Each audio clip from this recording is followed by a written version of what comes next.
Graça e paz que vem do Senhor Jesus. Continuando o nosso estudo da Epístola aos Hebreus, vamos analisar hoje o capítulo de número 10, versículos 26 a 39. Vamos orar? Pai, em nome do Senhor Jesus, ajuda-nos a compreender que, devido às lutas que passamos nesse mundo, precisamos perseverar se quisermos chegar ao céu. Mostre-nos pela sua palavra se realmente abandonar a salvação que o Senhor nos deu é uma possibilidade. E se for o risco que corremos com essa possibilidade, e nos ajude, claro, pela sua graça, a nunca deixarmos o seu caminho. Nós te oramos assim em nome do Senhor Jesus. Amém. Leia os versículos 26 a 39 do capítulo 10 de Hebreus.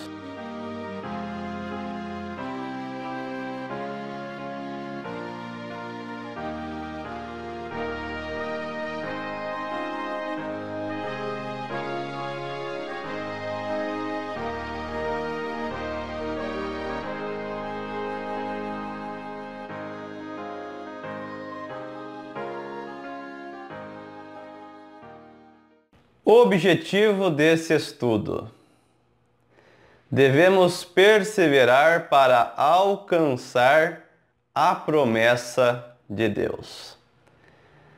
Deus é soberano, disso não há dúvida.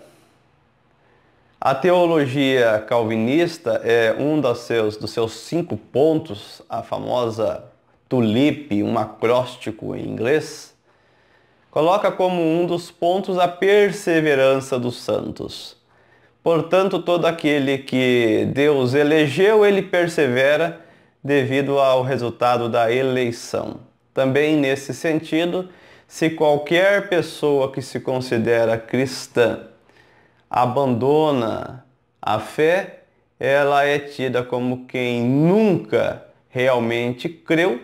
Então, quer dizer, nunca foi de fato um cristão. Já analisamos esse assunto no capítulo de número 6 do livro de Hebreus. Agora o assunto volta à tona. A pergunta é: pode uma pessoa ser genuinamente cristã, filha de Deus, e ainda assim abandonar a fé? Ou isso é uma impossibilidade? Se você for salvo, você não tem a menor chance de você abandonar. O Deus que iniciou, ele é fiel para completar, e Deus não iria lhe salvar verdadeiramente e deixar depois você se perder. Qual das duas possibilidades está mais evidente na Epístola aos Hebreus, que é a epístola que nós estamos estudando, e depois você pode pesquisar o restante da Bíblia com este mesmo objetivo e foco. Só que nunca comece um estudo bíblico sabendo o que você quer encontrar. Pesquise a Bíblia para descobrir o que a Bíblia fala, para que você não tenha uma ideologia. As ideologias são coisas perigosas e nunca levam a resultados muito bons. A advertência aqui não é contra a prática de pecado. A questão do cristão não poder viver na prática de pecado é muito clara na Bíblia, como em Romanos capítulo 6, versículos 1 a 2, e 1 João capítulo 3, versículos 7 a 10. Aqui, todavia, a questão não é o pecado, mas a apostasia. Os versículos 28 a 29 esclarecem essa questão. Quando nós lemos o versículo 26, que diz assim: porque se vivermos deliberadamente em pecado, depois de termos recebido o pleno conhecimento da verdade, já não resta sacrifício pelos pecados. Uma leitura singular parece sugerir que fala sobre os pecados que nós cometemos. E que se nós vivermos então em pecado, já não resta sacrifício por nós. Não. As atitudes que levam ao pecado ou os pecados que praticamos em si não está em questão aqui. É outro tipo de pecado que está em questão aqui. Eu também não estou dizendo que nós podemos viver em pecado. Como eu já citei, Romanos capítulo 6, versículos 1 a 2 e 1 de João capítulo 3, 7 a 10 tratam especificamente, assim como outras passagens, sobre os pecados. Portanto, nós não podemos viver na prática de pecado como ensinou o apóstolo João. Claro que se nós pecarmos, nós temos perdão se nós nos arrependermos e buscarmos esse perdão. Então isso aí não está em questão. Isso está muito claro, a Bíblia é muito clara em relação ao pecado, eu não tenho que me esforçar para falar sobre pecado. Temos um advogado justo que é o Senhor Jesus. Pois bem, qual é o pecado que está então em questão aqui? É claro, muito claro, a apostasia. Os versículos 28 a 29 esclarecem essa questão. Sem misericórdia morre pelo depoimento de 2 ou 3 testemunhas quem tiver rejeitado a lei de Moisés. De quanto mais severo castigo julgais vós, será considerado digno aquele que calcou aos pés o Filho de Deus e profanou o sangue da aliança com o qual foi santificado e ultrajou o Espírito da graça? Falaremos melhor sobre esse calcou aos pés do Filho de Deus, mas o próprio versículo, com todo o seu contexto, com todo o contexto do capítulo 10, com tudo aquilo que o autor vem trazendo, se você observar os estudos anteriores, é muito claro. O autor se esforça em quê? Em demonstrar o sumo sacerdote que entrou na presença de Deus. Voltando somente para nós lembrarmos, ele coloca ali no capítulo 10, versículo 20, o novo e vivo caminho que ele nos consagrou pelo seu véu. Antes, ele mostrava que agora nós já temos acesso a esse sumo sacerdote. Lembrando que a epístola foi escrita aos Hebreus, e os hebreus que o autor tinha em mente, principalmente, eram aqueles que não criam no Senhor Jesus. Aos que criam, ele queria fortalecer a fé. Escrevia para isso. Mas o seu principal objetivo era com aqueles que não criam. Pois bem, se Deus deu a salvação no seu Filho e essa salvação é rejeitada, então não tem mais o que fazer. Não adianta caminhar pela lei, não adianta caminhar por nada que eu faça, porque já não há perdão de Deus para aquele que abandonou o perdão de Deus que está na pessoa do seu Filho. É isto que o autor tem como intenção nessa passagem. O Senhor é justo e qualificado para julgar aqueles que o abandonarem. Versículos 27 a 31. Meditando nessa advertência contra o abandono, apostasia, podemos nos perguntar a eficácia da teologia da predestinação mediante a eleição, que assegura que o cristão predestinado não perde a sua salvação. O versículo 29 fala de cristãos autênticos ou de pessoas que se dizem cristãs sem, na verdade, ser. Cabe nessa passagem afirmar que tais pessoas abandonam a Cristo por nunca terem sido verdadeiramente salvas? Então, de que cristãos nós estamos falando aqui? Quais os cristãos?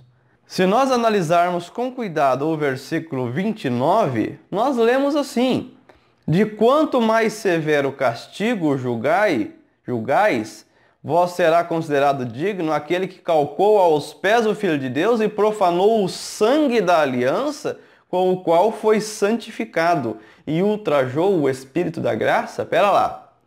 Se essas pessoas não são cristãs, elas não foram santificadas pela aliança do Senhor Jesus, pelo sangue do Senhor Jesus. Aliás, elas não são santas e elas não têm o Espírito Santo. Mas essas pessoas estão calcando aos pés o Filho de Deus. Estão profanando o sangue da aliança com a qual foram santificadas e estão ultrajando o Espírito da graça. São cristãs, não há dúvida. Não há dúvida.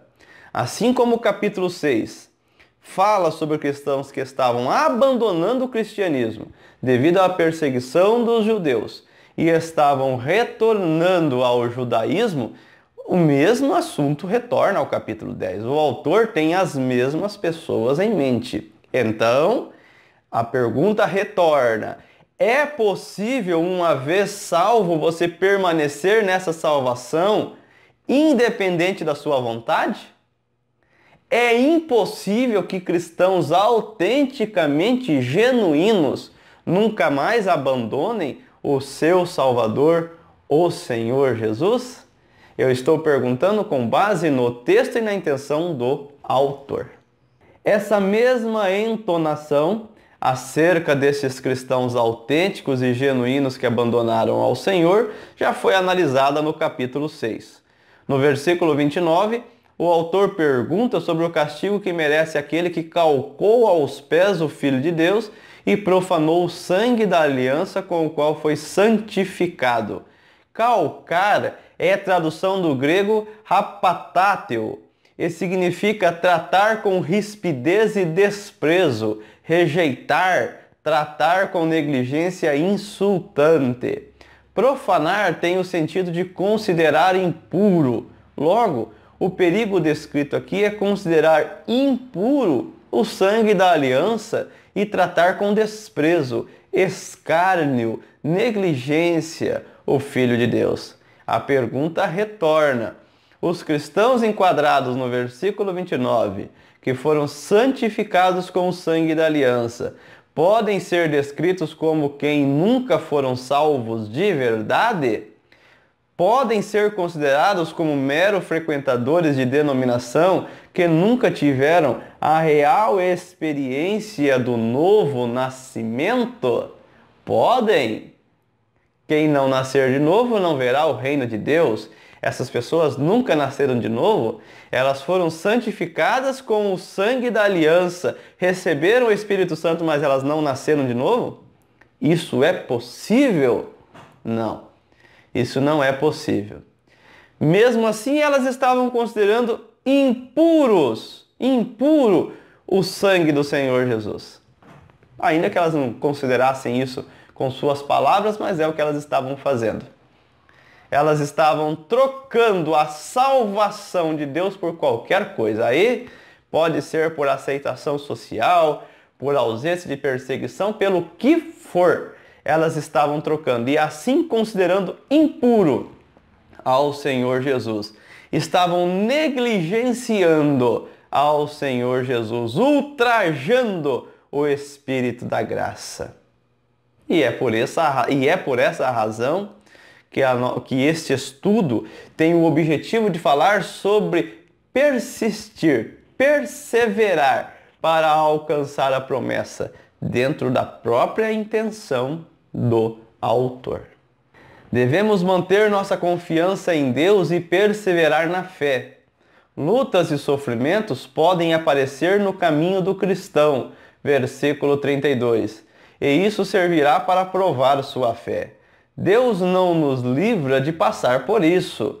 O conselho ou ordem é guardar nossa confiança, versículo 35, pois ela tem grande galardão. Nossos olhos não podem se prender a esse mundo, precisam ser treinados a olhar para a eternidade, que possamos desejar alcançar a promessa de Deus, versículo 36. Olha o versículo 36. Com efeito, tendes necessidade de perseverança, para que, havendo feito a vontade de Deus, alcanceis a promessa. Treine os seus olhos a olhar para a eternidade. Faça os seus olhos enxergarem a graça de Deus no seu coração e para de dar tanta importância para este mundo. Eu não estou falando isso como se fosse fácil. Eu não estou falando isso como se fosse fácil convencer uma pessoa que está doente a olhar para a eternidade. Não. Eu sei que isso será um desafio até para mim, se Deus não me poupar de passar por coisas difíceis nessa vida. Mas o conselho que eu dou para você, ele serve para mim. Vamos treinar os nossos olhos a olhar para a eternidade, porque este mundo passa com suas perseguições, com suas lutas, com seus sofrimentos, com suas dores. Este mundo passa e a eternidade com Deus está logo aí. Quando você partir ou quando o Senhor Jesus voltar. Jesus está voltando, versículo 37. E para aguardar sua volta, precisamos viver pela fé. Versículo 38. Quem retroceder será como um atleta que, após iniciar sua caminhada rumo à medalha de ouro, deixa-se vencer pelo cansaço e abandona seus objetivos. Que possamos nunca retroceder, antes andar pela fé, a fim de conservar nossa alma para o grande dia de nos encontrarmos com o Senhor. Versículo 39. Veja o que diz o versículo 39. Nós, porém, não somos dos que retrocedem para a perdição. Somos, entretanto, da fé para a conservação da alma. O versículo 37 diz: porque ainda dentro de pouco tempo, aquele que vem virá e não tardará. Cristão, ouça-me. Dentro de pouco tempo o Senhor Jesus virá. Eu sei que isso já era dito na primeira geração de cristãos, eu sei. Mas um dia, 1000 anos para Deus é como um dia. Não se esqueça disso, a sua esperança está no seu Salvador e Ele vai voltar e é em breve. Você vai morar com Ele, você nunca mais vai se lembrar dos sofrimentos desse mundo. Põe sua esperança, cristão, no Senhor Jesus. Tire seus olhos deste mundo passageiro, foque o seu olhar na eternidade, porque o seu Senhor está voltando. E em verdade, Ele não demorará, como diz a palavra de Deus. Persevere, não desista. Ainda que você seja salvo pela graça de Deus, e é somente pela graça que nós somos salvos. Ainda que você já desfrute do novo nascimento, que é um presente de Deus para a sua vida. Persevere. Saiba que você pode sim abandonar, mas saiba que você encontra auxílio em Deus para não abandonar e para permanecer fiel até a volta do seu Salvador, o nosso Salvador, o Senhor Jesus. Alcançar a promessa, versículo 36. Precisamos perseverar para, fazendo a vontade de Deus, alcançar a promessa. Existe salvação sem perseverança? O cristão persevera tão somente porque foi salvo ou, por ter entendido a salvação de Deus, deve esforçar-se em perseverar? O cristão regenerado persevera pela vontade soberana de Deus ou persevera através da liberdade em continuar ou abandonar a Deus? Pare e medite nisso. Não haja dúvida, não haja crise no seu coração. Todos podem abandonar a Deus. Está muito claro isso na Epístola aos Hebreus. Está muito claro esta intenção do autor àqueles que já haviam provado o dom celestial, os poderes do mundo vindouro, santificados com o sangue da aliança, receberam o Espírito da graça, mas estavam abandonando o senhorio do Senhor Jesus, o que nós chamamos de apostasia. Não é questão de permanecer em pecado tão somente, é questão de abandonar ao Senhor. Cristão que peca tem perdão, se ele busca o perdão. Agora, quem abandona ao Senhor Jesus, lá no capítulo 6, pela expressão do autor, é impossível novamente regenerá-los. Não é abandonar por causa de um pecado, é abandonar ao Senhor mesmo, é considerá-lo impuro, é considerá-lo desnecessário. É terrível. Que Deus nos livre de abandonarmos ao Senhor Jesus e aí entrarmos então nesse enfoque do versículo 26, que diz: se vivermos deliberadamente em pecado, ou seja, sem o Senhor Jesus, depois de termos recebido pleno conhecimento da verdade, já não resta sacrifício pelos pecados. Não há perdão, porque sem o Espírito Santo do Senhor Jesus, que só vem se Ele for o nosso Senhor, não há perdão para os pecados. Resumindo então esta sessão da Epístola aos Hebreus, capítulo 10, versículos 26 a 39. Se vivermos em pecado, sem Cristo ou abandonando, já não há o que Deus fazer para nos salvar. Versículo 26. Abandonou ao Senhor Jesus, não há mais o que fazer. Só há salvação no Senhor Jesus. Portanto, nós temos que tomar uma decisão.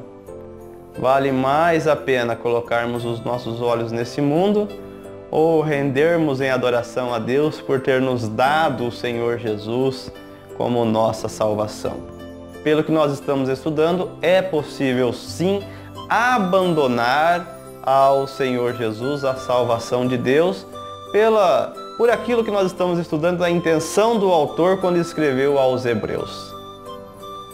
Portanto, então, o que nós tomamos como decisão? Vamos valorizar mais a obra de Deus, o reino de Deus e uma vida com Deus, ou os problemas deste mundo? O cristão vive em luta espiritual neste mundo, alguns mais, outros menos. Onde o evangelho é perseguido, por exemplo, a luta do cristão é mais severa. Por que ele deve perseverar na fé?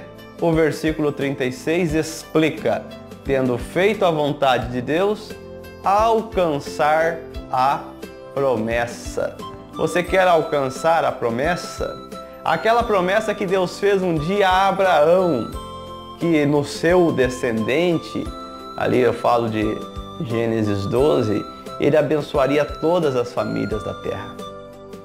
O Senhor Jesus é o descendente de Abraão e o apóstolo Paulo, na Epístola aos Gálatas, explica que é nele que nós somos abençoados, porque ele é o descendente de Abraão.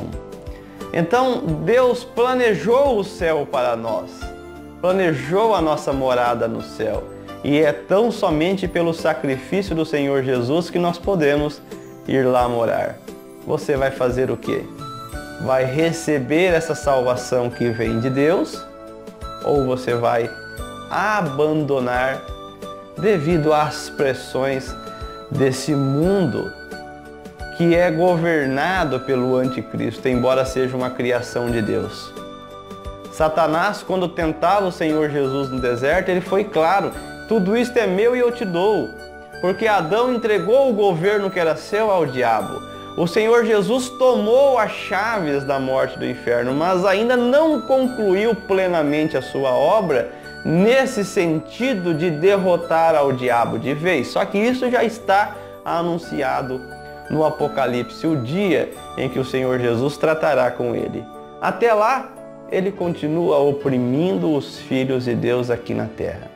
E nós vivemos num mundo realmente de opressão. Onde o evangelho é perseguido, por exemplo, a coisa é bem pior. Mas você vai deixar a promessa de Deus que Deus realizou no seu Filho por causa de lutas, problemas, perseguições, dores? Ou você vai perseverar para alcançar a promessa? A decisão é sua. Perseverar na fé é algo automático? Aos eleitos, por serem eleitos, Deus faz com que perseverem na fé tão somente por causa de sua soberania? A vontade humana não deve ser considerada? Não existe risco do verdadeiro cristão apostatar? Ou perseverar na fé é um desafio e por isso mesmo devemos atentar para o perigo da apostasia? O cristão regenerado persevera pela vontade soberana de Deus ou persevera através da liberdade em continuar ou abandonar a Deus? Algumas perguntas para você meditar. Se você crê nessa teologia da segurança dos eleitos, da perseverança dos eleitos, que não há nenhuma possibilidade deles se perderem, só medite nas perguntas. Eu também não estou aqui para condenar nenhuma teologia. O importante é que nós vamos morar com Deus. O dia que nós chegarmos no céu, tanto faz qual teologia estava certa na terra, já chegamos no céu mesmo. Mas o que nós não podemos é nos enganar aqui na terra, achando que nós não temos nenhuma responsabilidade, quando na verdade nós temos. A questão é, eu tenho a minha responsabilidade no quesito perseverança ou não? Pelo que nós estamos estudando aqui em Hebreus, muitos que eram autênticos cristãos abandonaram. Outros não podem correr o mesmo risco? O versículo 39 termina falando que não somos os cristãos dos que retrocedem para a perdição. Por essa razão, o autor continua falando acerca da fé. Seu intuito é mostrar como os personagens bíblicos, atravessando lutas como nós, viveram pela fé. Olha só, por estar falando da necessidade de perseverança, como que o autor vai continuar a epístola aos Hebreus? Falando da fé, mostrando exemplo de pessoas que poderiam ter desanimado, desistido, mas agiram pela fé. Capítulo 11, portanto, vem aí e seremos desafiados a vivermos pela fé, como pela fé viveram os antepassados, a geração bíblica. Este foi mais um momento aprendendo o Evangelho verdadeiro.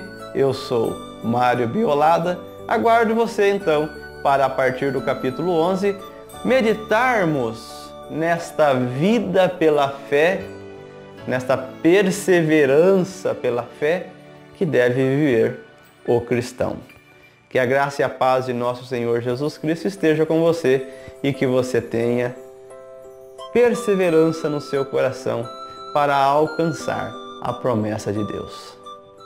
Amém.